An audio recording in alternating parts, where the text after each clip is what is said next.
ఈరోజు మేము చూపించబోతున్న రెసిపీ వచ్చి ఎంతో కమ్మటి రుచితో ఉండే గోంగూర రొయ్యల రెసిపీ ఫ్రెండ్స్. ఈ గోంగూర రొయ్యల్ని ఈజీగా అలాగే ఎంతో హైజీనిక్గా కేవలం ఇంట్లో ఉండే వాటితోనే ఎలా తయారు చేసుకోవాలో ఈ వీడియోలోకి వెళ్ళి చూద్దాం ఫ్రెండ్స్. సో ఆలస్యం చేయకుండా ఈజీగా ఎలా తయారు చేసుకోవాలో చూసేద్దామా మరి.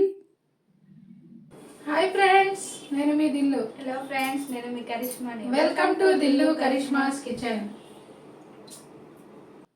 గోంగూర రొయ్యలకి కావలసిన పదార్థాలు. ఇక్కడ ఒక 2 కేజీల రొయ్యల్ని తీసుకుని పొట్టు మొత్తం రిమూవ్ చేసుకుని చక్కగా ఈ విధంగా క్లీన్ చేసి పెట్టుకోవాలి ఫ్రెండ్స్. నేను 2 కేజీల క్వాంటిటీ రొయ్యల్ని ఎలా తయారు చేసుకోవాలో చూపించబోతున్నాను ఫ్రెండ్స్. ఈ వీడియోలో ఒక 3 వరకు టమాటోలు, అలాగే ఒక 7-8 వరకు ఉల్లిపాయలు. గోంగూర క్వాంటిటీ వచ్చి ఒక 5 కట్టల వరకు గోంగూరని నేను తీసుకున్నాను ఫ్రెండ్స్. ఇలా మరి ముదురుగా కాకుండా మరి లేతగా కాకుండా ఈ విధంగా ఉండే గోంగూరని తీసుకోవాలి. అలాగే స్పైసెస్ వచ్చి నేను రెసిపీ చేస్తున్నప్పుడు యాడ్ చేస్తూ క్వాంటిటీ అనేది చెప్తాను ఫ్రెండ్స్. ఇప్పుడు గోంగూర రొయ్యల్ని తయారు చేసుకోవడానికి ముందుగా ఈ విధంగా మనం తీసుకున్న గోంగూర ఏదైతే ఉందో ఆ గోంగూరని చక్కగా ఇలా కాడలేవి లేకుండా తెంపి తీసుకోవాలి. ఇలా ఎర్ర గోంగూరని తీసుకుని చేసుకుంటే చక్కటి రుచితో ఉంటుంది ఫ్రెండ్స్. ఈ గోంగూర రొయ్యలు అనేవి ఇలా చక్కగా మనం తీసుకున్న గోంగూర మొత్తాన్ని రిమూవ్ చేసి తీసుకుందాం. ఆకులన్నీ శుభ్రంగా ఉండేలాగా చూసుకొని ఈ విధంగా చక్కగా డస్ట్ పార్టికల్స్ అవి ఏమీ లేకుండా క్లీన్ చేసుకొని ఈ విధంగా పెట్టుకోవాలి. మొత్తం గోంగూర అంతా ఇలా తీసి పెట్టుకున్న తర్వాత మనం తీసుకున్న రొయ్యల్ని శుభ్రంగా కడిగి పెట్టుకున్నాం కదా ఫ్రెండ్స్. ఇలా చక్కగా రొయ్యలు మొత్తాన్ని కడిగి తీసుకోవాలి. అలాగే రొయ్యల్ని క్లీన్ చేసుకునే విధానాన్ని కూడా చూపించమని చాలామంది అడుగుతున్నారు ఫ్రెండ్స్. ఆ విధానాన్ని కూడా నెక్స్ట్ వీడియోలో మీకు చూపిస్తాను ఫ్రెండ్స్. రొయ్యలు అనేవి తొందరగా ఏ విధంగా పొట్టుని రిమూవ్ చేసుకోవాలో ఆ మెథడ్స్ని కూడా మీకు నేను చూపిస్తాను. ఇలా నేను చిట్టి రొయ్యల్ని తీసుకుని చేసుకుంటున్నాను ఫ్రెండ్స్. మీరు పెద్ద రొయ్యలతో కూడా చేసుకోవచ్చు. ఇప్పుడు ఇలా క్లీన్ చేసుకుని పెట్టుకున్న రొయ్యల్లోకి రుచికి తగ్గట్లుగా ఉప్పుని యాడ్ చేసుకుందాం. అలాగే ఇక్కడ కారాన్ని కూడా యాడ్ చేసుకుందాం. ఒక 1/2 టీ స్పూన్ వరకు పసుపుని తీసుకుని ఈ విధంగా కారాన్ని కూడా యాడ్ చేసుకుందాం. ఒక 2 టీ స్పూన్ల వరకు కారాన్ని యాడ్ చేసుకుందాం. ఇలా చక్కగా ఉప్పు, పసుపు, కారం తీసుకుని మొత్తం మనం తీసుకున్న ఉప్పు, కారం, పసుపు రొయ్యల్లో బాగా పట్టేలాగా ఈ విధంగా చేతులతో చక్కగా రబ్ చేసుకుంటూ కలుపుకోవాలి. ఇలా ఈ విధంగా చిన్న రొయ్యలతో చేసుకుంటే ఈ గోంగూర రొయ్యలు రుచి అనేది చాలా చాలా బాగుంటుంది ఫ్రెండ్స్. పెద్ద రొయ్యలు దొరికినప్పుడు దాంతో కూడా మీరు చేసుకోవచ్చు. నాకు వీటి రుచి అనేది చాలా నచ్చుతుంది కాబట్టి నేను ఈ విధంగా చిన్న రొయ్యల్ని తీసుకుని ప్రిపేర్ చేసుకున్నాను ఫ్రెండ్స్. ఇలా చక్కగా కలుపుకొని రెడీగా పక్కన పెట్టుకుని మనం నెక్స్ట్ ప్రాసెస్ చూద్దాం. నెక్స్ట్ ప్రాసెస్ ఏంటంటే గోంగూర రొయ్యల్ని ప్రిపేర్ చేసుకోవడం కోసం ముందుగా స్టవ్ ఆన్ చేసుకొని మీడియం ఫ్లేమ్లో పెట్టుకొని ఈ విధంగా ఒక 2 టేబుల్ స్పూన్ల వరకు ఆయిల్ని తీసుకోవాలి. ఇలా ఆయిల్ని తీసుకుని మనం ముందుగా మ్యాగ్నేట్ చేసి పెట్టుకున్న రొయ్యలు ఉన్నాయి కదా, ఆ రొయ్యల్ని ఈ ఆయిల్లోకి తీసుకోవాలి. ఇలా చక్కగా రొయ్యలు మొత్తాన్ని ఆయిల్లోకి తీసుకుని రొయ్యలు అనేవి చక్కగా వేయించుకోవాలి. ఇలా చెట్టి రొయ్యలతో చేసుకోవడం వలన ఈ గోంగూర రొయ్యల కర్రీ అనేది నెక్స్ట్ లెవెల్లో రెడీ అవుతుంది ఫ్రెండ్స్. చాలా చాలా రుచిగా ఉంటాయి. రొయ్యలు చూడడానికి చిన్నగా ఉంటాయి కానీ రుచి అనేది చాలా బాగుంటుంది ఈ రొయ్యలది. ఇలా మొత్తం రొయ్యల్ని తీసుకుని చక్కగా ఈ రొయ్యలు అనేవి ఆయిల్లో ఈ విధంగా కలుపుకుంటూ వేయించుకోవాలి. రొయ్యల్లో ఉండే వాటర్ కంటెంట్ అనేది రిలీజ్ అయ్యి మొత్తం చక్కగా ఆ వాటర్ అనేది రొయ్యలకి అబ్జర్వ్ అయ్యి మొత్తం పైన ఆయిల్ అనేది తేలేలాగా చక్కగా ఒక 2-3 నిమిషాలు హై టు మీడియం ఫ్లేమ్లో పెట్టుకుని మొత్తం వేయించుకోవాలి. చక్కగా బాగా వేగేలాగా ఈ ఆయిల్లో వేయించుకోవాలి రొయ్యల్ని. ఇలా కలుపుకుంటూ మాత్రమే వేయించుకోవాలి. అప్పుడే తొందరగా రొయ్యలు అనేవి వేగుతాయి. ఇలా చక్కగా కలుపుకుంటూ 2-3 నిమిషాలు మీడియం టు హై ఫ్లేమ్లో పెట్టుకుంటే ఈ విధంగా చూసారు కదా వాటర్ కంటెంట్ అనేది ఏ విధంగా రిలీజ్ అయిందో. ఇందులో ఉండే వాటర్ కంటెంట్ అంతా మొత్తం రొయ్యల్లో అబ్జర్వ్ అయ్యేలాగా పైకి మొత్తం ఆయిల్ తేలేలాగా వేయించుకోవాలి ఫ్రెండ్స్. అప్పుడే ఈ గోంగూర రొయ్యల రుచి అనేది చాలా చాలా బాగుంటుంది. చూసారు కదా, ఈ విధంగా చక్కగా మొత్తం అందులో ఉండే వాటర్ అంతా అబ్జర్వ్ అయిపోయి బాగా ఆయిల్ అనేది పైకి తేలి చక్కగా వేగాయి కదా మనం తీసుకున్న రొయ్యలు అనేవి. ఇలా వేగిన ఈ రొయ్యల్ని ఇలా ఒక సర్వింగ్ బౌల్ తీసుకొని ఆ బౌల్లోకి మొత్తం మనం వేయించుకున్న రొయ్యలన్నింటినీ తీసుకుందాం. చక్కగా ఇలా మొత్తం రొయ్యల్ని ఈ బౌల్లోకి తీసుకుని నెక్స్ట్ ప్రాసెస్ అనేది చూద్దాం ఫ్రెండ్స్. ఇలా ఎంత చక్కగా మన రొయ్యలు అనేవి వేగితే అంత చక్కటి రుచితో ఉంటుంది ఈ గోంగూర రొయ్యల కర్రీ అనేది. ఇలా చక్కగా మొత్తం రొయ్యలన్నింటినీ తీసుకున్న తర్వాత మళ్ళీ సేమ్ అదే ప్యాన్లోకి ఒక 2 టేబుల్ స్పూన్ల వరకు ఆయిల్ని తీసుకుని ఆయిల్ కొద్దిగా హీట్ ఎక్కిన తర్వాత ముందుగా మనం శుభ్రం చేసి పెట్టుకున్న గోంగూర ఉంది కదా ఫ్రెండ్స్, శుభ్రంగా కడుక్కొని వాటర్లో మొత్తం ఆకులపైన ఏమీ డస్ట్ లేకుండా చక్కగా కడుక్కోవాలి. ఇలా చక్కగా కడుక్కున్న తర్వాత ఆయిల్లోకి ఇలా గోంగూరని తీసుకోవాలి. ఇలా ఈ విధంగా ఉండే గోంగూరతో చేసుకుంటే రుచి అనేది చాలా బాగుంటుంది. మరీ ముదురుగా మరీ లేతగా కాకుండా ఇలా మధ్యస్థంగా ఉండే గోంగూరని తీసుకోవాలి. ఇలా చక్కగా గోంగూరని తీసుకొని ఆయిల్లో గోంగూర అనేది చక్కగా వేగేలాగా మీడియం టు హై ఫ్లేమ్లో పెట్టుకొని ఇలా కలుపుకుంటూ గోంగూరలో వాటర్ కంటెంట్ రిలీజ్ అవుతుంది కదా ఫ్రెండ్స్, అలా రిలీజ్ అయ్యేలాగా చక్కగా ఇలా ఈ విధంగా వీడియోలో చూపిస్తున్న విధంగా కలుపుకుంటూ గోంగూరని కూడా మొత్తం ఆ వాటర్ అంతా గోంగూరలో అబ్జర్వ్ అయిపోయి చక్కగా వేగేలాగా వేయించుకోవాలి ఈ ఆయిల్లో. ఇలా ఈ విధంగా చక్కగా మొత్తం వాటర్ కంటెంట్ అంతా ఇందులో అబ్జర్వ్ అయిపోయి ఇలా చక్కగా వేగింది కదా ఆయిల్లో. మనం తీసుకున్న గోంగూర అనేది వాటర్ అనేది ఏమీ కనిపించట్లేదు కదా ఫ్రెండ్స్.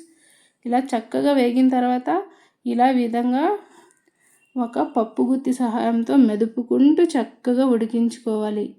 ఇలా ఒక ఆలు మ్యాషర్ కానీ లేదంటే ఇలా పప్పు గుత్తిని కానీ వాడి చక్కగా ఈ ఆకు మొత్తాన్ని మనం మెదుపుకోవాలి గోంగూరని. లేదా మిక్సీలో వేసి కూడా మనం దీన్ని చేసుకోవచ్చు ఫ్రెండ్స్. కాకపోతే మిక్సీలో వేసుకుంటే పైన పేస్ట్ లాగా అయిపోయి రుచి అనేది అంత బాగుండదు. ఈ గోంగూర రొయ్యల కోసం గోంగూర అనేది కొద్దిగా ఆకుగానే ఉండాలి, అప్పుడే రుచి అనేది నెక్స్ట్ లెవెల్లో ఉంటుంది. ఇలా ఈ విధంగా చక్కగా మెదుపుకున్నాం కదా గోంగూర మొత్తాన్ని. ఈ గోంగూర మొత్తాన్ని కూడా ఒక బౌల్లోకి ట్రాన్స్ఫర్ చేసుకొని నెక్స్ట్ ప్రాసెస్ అనేది చూద్దాం ఫ్రెండ్స్. ఇలా చక్కగా గోంగూర మొత్తాన్ని ఒక బౌల్లోకి ట్రాన్స్ఫర్ చేసుకున్న తర్వాత సేమ్ మళ్ళీ అదే ప్యాన్ని స్టవ్ పైన పెట్టుకొని ప్యాన్ అనేది కొద్దిగా హీట్ ఎక్కనిద్దాం. ప్యాన్ హీట్ ఎక్కిన తర్వాత అందులో ఫ్రైకి సరిపడా ఆయిల్ అనేది తీసుకుందాం. అంటే మనం గోంగూర రొయ్యలు తయారు చేయడానికి సరిపడా ఆయిల్ని మనం తీసుకుందాం ఫ్రెండ్స్. ఇక్కడ ఒక 3 టేబుల్ స్పూన్ల వరకు ఆయిల్ని నేను తీసుకుంటున్నాను. మీరు కొద్దిగా ఎక్కువ పెంచైనా సరే తీసుకోవచ్చు. ప్యాన్ హీట్ ఎక్కిన తర్వాత ఈ విధంగా ఒక 3 టేబుల్ స్పూన్ల వరకు ఆయిల్ని తీసుకున్న తర్వాత ఆయిల్ అనేది కొద్దిగా హీట్ ఎక్కింది కదా. ఇప్పుడు ఇందులోకి స్పైసెస్ వచ్చి చిన్న దాల్చిన చెక్క ముక్క, ఒక 3-4 యాలకులు, 3-4 లవంగాలు, అలాగే 1/2 టీ స్పూన్ వరకు జీలకర్రని తీసుకొని ఇందులో వేసి ఒక 2-3 నిమిషాలు చక్కగా మనం తీసుకున్న స్పైసెస్ని వేయించుకుందాం. ఇలా స్పైసెస్ అనేవి చక్కగా ఒకసారి స్పూన్తో కలుపుకొని వేయించుకుంటే వాటి ఫ్లేవర్ అనేది చక్కగా అందులో వస్తుంది. ఇప్పుడు మనం ఇందాక తీసుకున్న ఉల్లిపాయలు ఉన్నాయి కదా ఫ్రెండ్స్, ఆ ఉల్లిపాయలని ఈ విధంగా సన్నగా కట్ చేసుకుని ఒక 5-6 వరకు పచ్చిమిర్చిని కూడా ఈ విధంగా సన్నగా కట్ చేసుకుని వేసుకోవాలి ఆయిల్లోకి స్పైసెస్ వేగిన తర్వాత. ఇలా ఉల్లిపాయలని తీసుకుని చక్కగా ఉల్లిపాయలని గోల్డెన్ కలర్లో వచ్చేలాగా చక్కగా వేయించుకోవాలి. ఇలా కలుపుకుంటూ మీడియం ఫ్లేమ్లో పెట్టుకుని చక్కగా ఈ విధంగా కలుపుకుంటూ వేయించుకోవాలి. అలాగే ఫ్రెండ్స్, ఉల్లిపాయలు వేగేలోపు మన విన్నర్ వచ్చి జోయా అంజుమ్ గారు, కంగ్రాచులేషన్స్ అండి. మీరు మదిల్లు కరిష్మాస్ ఇన్స్టాలోకి వెళ్ళి పర్సనల్లీ కాంటాక్ట్ అవ్వండి. మీరు అలా కాంటాక్ట్ అయితేనే మీరు ఎవరనేది మాకు తెలుస్తుంది. ఇలా చక్కగా ఉల్లిపాయలు వేగిన తర్వాత ఇప్పుడు మనం ఇందాక తీసుకున్న టమాటోలు ఉన్నాయి కదా ఫ్రెండ్స్, ఆ టమాటాలని కూడా ఇలా సన్నగా కట్ చేసుకుని ఇందులోకి వేసుకోవాలి. ఇలా ఇప్పుడు టమాటోల్ని కొద్దిగా ఒక 2-3 నిమిషాలు ఇలా చక్కగా వేయించుకున్న తర్వాత ఇప్పుడు ఇందులోకి ఒక 2 టీ స్పూన్లంతా అల్లం వెల్లుల్లి పేస్ట్ని యాడ్ చేసుకోవాలి. ఇలా అల్లం వెల్లుల్లి పేస్ట్ని యాడ్ చేసుకుని చక్కగా అల్లం వెల్లుల్లిలో ఉండే పచ్చిదనం అలాగే టమాటోల్లో ఉండే పచ్చిదనం అంతా పోయి టమాటో మెత్తటి ప్యూరీలాగా అయ్యేలాగా వేయించుకోవాలి ఈ ఆయిల్లో చక్కగా. ఇలా కలుపుకుంటూ వేయించుకోవాలి. ఒక్కసారి నేను చేసే ఈ విధానంలో మీరు గోంగూర రొయ్యల్ని ప్రిపేర్ చేసి చూడండి ఫ్రెండ్స్. ప్రతిసారి మీరు ఈ విధంగానే చేసుకుంటారు. మీరు తప్పకుండా ఈ గోంగూర రొయ్యలకి ఫ్యాన్స్ అయిపోతారు ఫ్రెండ్స్. అంత చక్కటి రుచితో ఉంటుంది. ఈజీ మెథడ్ కూడా. ఇలా చక్కగా టమాటా మొత్తం మగ్గిన తర్వాత ఇందులోకి ఇప్పుడు మనం ముందుగా వేయించి పెట్టుకున్న రొయ్యలు ఏవైతే ఉన్నాయో ఆ రొయ్యల్ని ఇలా ఆయిల్తో సహా ఇందులోకి వేసుకోవాలి. ఇలా రొయ్యల్ని తీసుకొని రొయ్యలు ఒక 2-3 నిమిషాలు ఈ టమాటో అల్లం వెల్లుల్లి పేస్ట్లో వేగేలాగా ఇలా కలుపుకుంటూ 2-3 నిమిషాలు మాత్రమే వేయించుకుంటే సరిపోతుంది. ఇలా కలుపుకొని వేయించుకోవాలి. వీడియోలో చూపిస్తున్న విధంగా ఒక 2-3 నిమిషాలు వేయించుకుంటే చక్కగా ముందుగానే మనం వేయించి పెట్టుకున్నాం కాబట్టి ఎక్కువసేపు ఇందులో వేయించాల్సిన అవసరం లేదు ఫ్రెండ్స్. ఇప్పుడు ఇందులోకి 1 టీ స్పూన్ అంతా కారాన్ని యాడ్ చేసుకుందాం. నేను ఇక్కడ ఎక్కువ కారాన్ని యాడ్ చేయడం లేదు ఫ్రెండ్స్, ఎందుకంటే నేను రొయ్యల్లో తీసుకున్నాను కాబట్టి నాకు సరిపడా కారాన్ని నేను యాడ్ చేసుకున్నాను. మీరు ఎక్కువ కారం తినే వాళ్ళైతే ఎక్కువగా యాడ్ చేసుకోండి. అలాగే 1 టీ స్పూన్ అంతా ధనియాల పొడిని కూడా యాడ్ చేసుకుందాం. అలాగే 1/2 టీ స్పూన్ అంతా జీలకర్ర పొడిని కూడా ఇక్కడ నేను యాడ్ చేసుకున్నాను ఫ్రెండ్స్. ఇప్పుడు మొత్తం మసాలాలన్నీ తీసుకున్న తర్వాత ఒకసారి చక్కగా కలుపుకుందాం ఈ మసాలాలన్నీ రొయ్యలకి పట్టేలాగా. అలాగే నేను ముందుగా రొయ్యల్లో ఉప్పుని వాడాను కదా ఫ్రెండ్స్, అందుకనే ఇక్కడ నేను ఉప్పు తీసుకోవడం లేదు అంటే గోంగూరని కూడా తీసుకుని చక్కగా కలుపుకున్న తర్వాత అప్పుడు ఒకసారి ఉప్పుని చెక్ చేసుకుని అప్పుడు మనం ఉప్పుని యాడ్ చేసుకుందాం. ఉప్పు అనేది సరిపోకపోతే అప్పుడు యాడ్ చేసుకోవాలి ఫ్రెండ్స్. ముందుగానే కంగారుగా ఉప్పు అనేది వేసుకుంటే ఉప్పు అనేది ఎక్కువగా అయిపోయి రుచి అనేది పాడైపోయే అవకాశం ఉంటుంది కాబట్టి అందుకనే చక్కగా మనం చూసుకుని అప్పుడు వేసుకోవాలి. ఈ విధంగా చక్కగా వేగిన తర్వాత ఇప్పుడు మనం ముందుగా వేయించి మ్యాష్ చేసి పెట్టుకున్నాం కదా ఆ గోంగూర మొత్తాన్ని రొయ్యల్లోకి తీసుకోవాలి. ఇలా కొద్దిగా ఆకులా ఉండేలాగానే గోంగూరని మెదుపుకోవాలి ఫ్రెండ్స్. అలా అయితేనే చక్కటి రుచితో కుదురుతుంది ఈ గోంగూర రొయ్యలు అనేవి. ఇలా మొత్తం తీసుకుని చక్కగా రొయ్యలు గోంగూర 2 ఈక్వల్గా కలిసేలాగా కలుపుకోవాలి. చక్కగా కలుపుకొని అప్పుడు కర్రీకి సరిపడా వాటర్ని యాడ్ చేసుకోవాలి. లేదా ఇలా మీకు చిక్కగానే కావాలి అనుకుంటే చక్కగా కలుపుకొని ఒక 5-6 నిమిషాల పాటు చక్కగా ఉడికించుకొని లాస్ట్లో మీరు గరం మసాలాని యాడ్ చేసుకొని దించుకోవచ్చు. కానీ ఇక్కడ నేను కొద్దిగా నాకు పల్చగా కావాలి కాబట్టి 1 గ్లాస్ అంతా వాటర్ని నేను యాడ్ చేసుకుంటున్నాను. యాడ్ చేసుకొని ఈ విధంగా చక్కగా మొత్తం కర్రీలో కలిసేలాగా వాటర్ని ఈ విధంగా కలుపుకోవాలి. చక్కగా కలుపుకొని మన గోంగూర రొయ్యలే కనిపించడం లేదు అనుకుంటున్నారా ఫ్రెండ్స్? ఈ చెట్టు రొయ్యలతో ఒక్కసారి మీరు ట్రై చేసి చూడండి. ఎంత చక్కగా ఉంటుందో అంత రుచిగా ఉంటుంది ఫ్రెండ్స్. చక్కగా మూత పెట్టుకుని ఒక 10 నిమిషాల పాటు చక్కగా మీడియం ఫ్లేమ్లో పెట్టుకొని ఉడికించుకున్న తర్వాత చూసారు కదా మన కర్రీ అనేది ఏ విధంగా ఉందో. చక్కగా ఆయిల్ పైకి తేలి బాగా చక్కగా కనిపిస్తుంది కదా, చూస్తేనే నోరు ఊరిపోతుంది కదా ఫ్రెండ్స్. ఎప్పుడెప్పుడు తినేయాలి అనిపించేలాగా ఉంది కదా మన గోంగూర రొయ్యల కర్రీ అనేది. చక్కగా రెడీ అయిపోయింది ఫ్రెండ్స్.